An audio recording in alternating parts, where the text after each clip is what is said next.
Good morning! Good morning! Tulog pa si Daddy. Nakabonet pa si Daddy. Hi!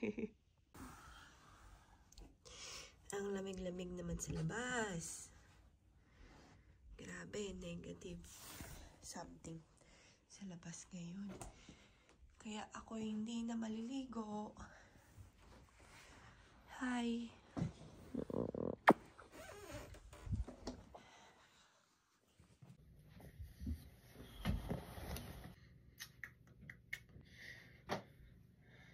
Crop top.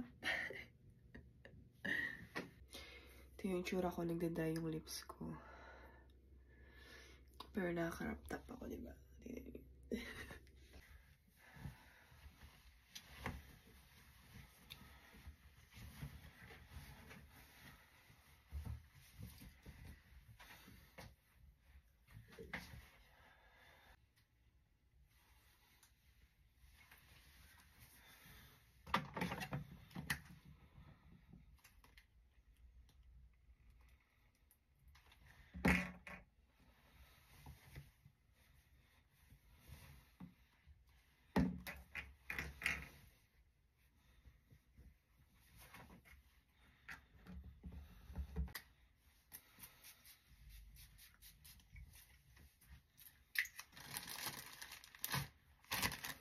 Guys, tsaka ito na rin ko.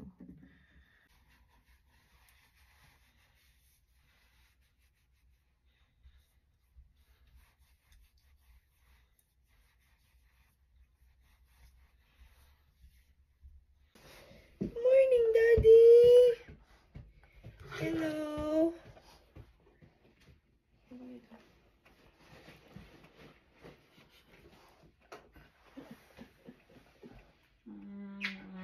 Ano?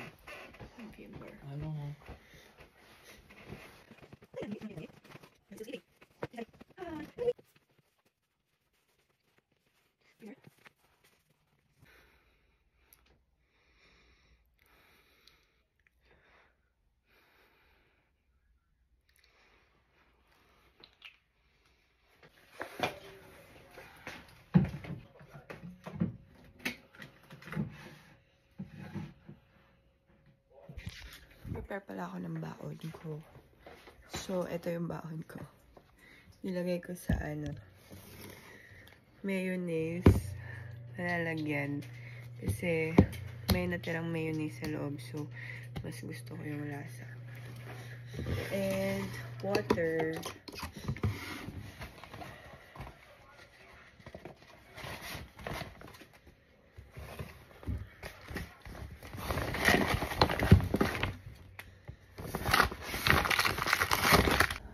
So guys, dito, nasa loob na pala ako ng locker room namin. So dyan, makikita nyo na isa-isa talaga kami ng locker.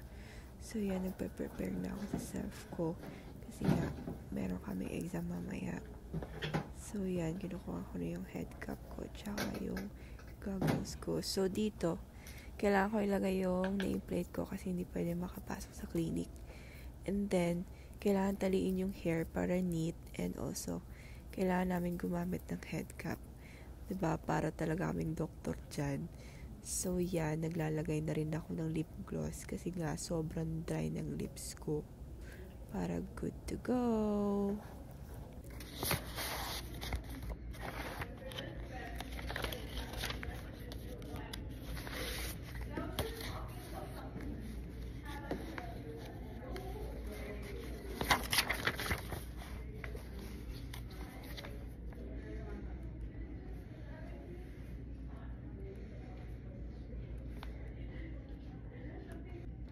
I think we have 1 hour and 30 minutes. But they're gonna tell us which order we do it in, or we just choose? I don't know. So we're supposed to do sealants, polishing, then fluoride. Fluoride, right? Or the polishing first? Polishing, fluoride, sealant, or maybe sealant first, then polishing, then fluoride. Maybe it depends. I don't know.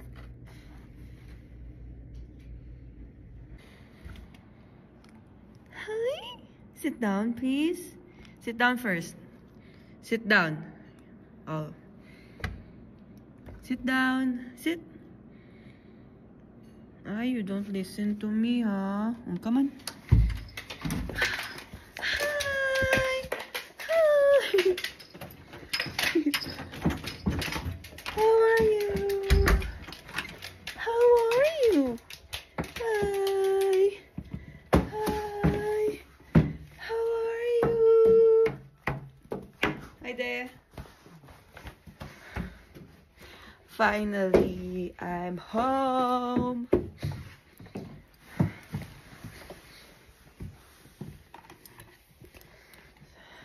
Wait. Hi. Wait. Ayan. Mabuti naman. Naayos ni Randy yung bed namin. Malinis. Very good. So, meron pala akong binili. Damit ng aking baby. 0 to 3 months. So, 3 siya, guys. And sale ko siya nabili. From $25, $12.99 na lang. So, diba? Yung brand is Anko. Cute. Onesie. Tsaka, eto. Anko din yung brand. 3 to 6 months din siya. And $3 na lang yata to, guys. So, binili ko na. Yun lang. Oh? Good job. Other one? Good job. So, yan lang, guys. So, ngayon, super dry ng lips ko.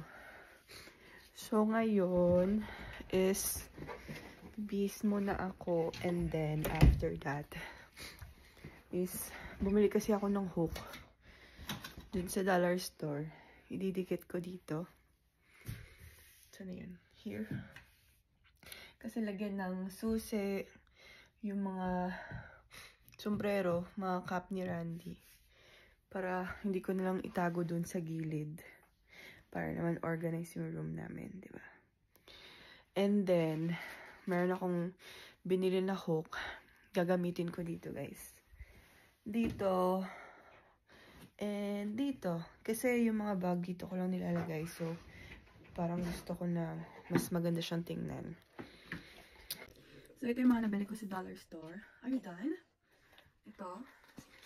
Word search puzzles. Nabili ko lang siya ng $3.50. So, ito yung loob. Tapos, hanggang marami siya eh. Hanggang 300 siguro to. Para minsan or $2.50 pala. Yan. So, para minsan, pag bored kami, yan yung gagawin namin. And next, meron akong plates para kay Fraser. Itong bully stick. Yan. Kasi matigas. So, ito yung gusto ni Fraser kasi may siya sa kahoy. And then, bumili ako ng dalawang ganito. $1.50. Yan. Ito yung hook na ilalagay ko dun mamaya sa door. Kasi naghahanap ako ng isang ganun. Malalaki naman masyado. Tsaka, ayoko din na putasan yung wall. So, ito na lang kasi sticker lang siya. Self-adhesive hooks. So, si Fraser na dyan. Tapos, ito yung, sabi ko nga, sabitan ng mga bag or something. Na isasabit lang siya dun sa dulo, dun sa taas ng door. Para medyo neat siya tingnan. Ganyan. Dalawa binili ko, parang ano tong isa. $2.50. So, $5 dalawa. Sinisipon ako, guys. Kasi yung weather dito, sobrang lamig. Tsaka sabi ng doktor ko, ganun daw talaga pagbuntis. Madaling sipunin. Hi, Baba! Yan, kita yung si Fraser. Pareha kami haggard. Look at your face. No, just sit down. Ito, binili ko din to. Ano siya, mayroon siyang pindutan dito sa likod. Tapos pabango siya. Pwede mo siya ilagay kahit saan. Yan, ito is $1 lang yata ito. Hindi ko alam kung magkano. Basta, mura lang. And next, ito. Bumili ako ng hanger for $2.50 apat. And makapal siya. Meron din dun yung 7 pieces. Kaso, 7 hangers. And $2.50 din. Pero manipis. And mabibigat yung mga damit namin for winter. Yun lang nabili ko, guys. And nabayaran ko yata dito is mga $30. So, marami na nabili ko sa $30. So, ngayon ilalagay ko na yung hook. Kasi, para early ako makapahinga. Yan, guys. Ito yung nilagay ko. Siguro yung dito is para na lang sa mga susi. Kasi parang ang pangit naman tingnan. Paglagyan ko ng 4 dito, tapos ilalagay ko yung mga cup. Siguro dito ko na lang ilalagay yung sa sombrero. Meron pala akong ano dito, board. So, ito na pala yung dalawang una kong nilagay. So, ito yung susi. Diba? Para pag-open ng door or lalabas, kukunin na yung susi. Then go. And yung isa, ito na pala yung dalawang hook. And kulang siya ng isa or dalawang hook. Para magkasya yung mga caps ni Randy. Kasi meron din kami mga bonnet. So, very useful. So, ito naman yung sa mga bags. So, yan guys. Sinabit ko siya dito sa loob. Dito sa taas. Tapos yan, and metal siya. And meron siyang rubber dito.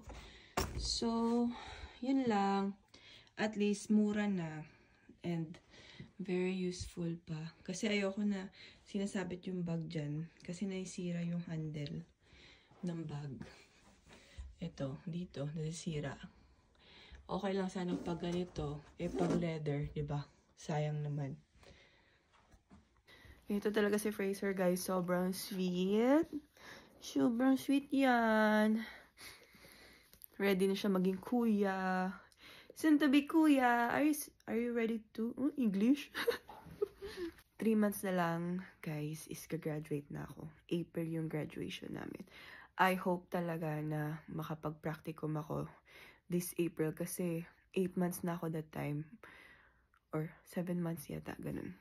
Pero ngayon, hindi na ako nagsusuka, hindi na ako maarte ngayon, guys. So, happy ako kasi nag-change na yung, yung second trimester ko. And then, yun lang. That's it, guys.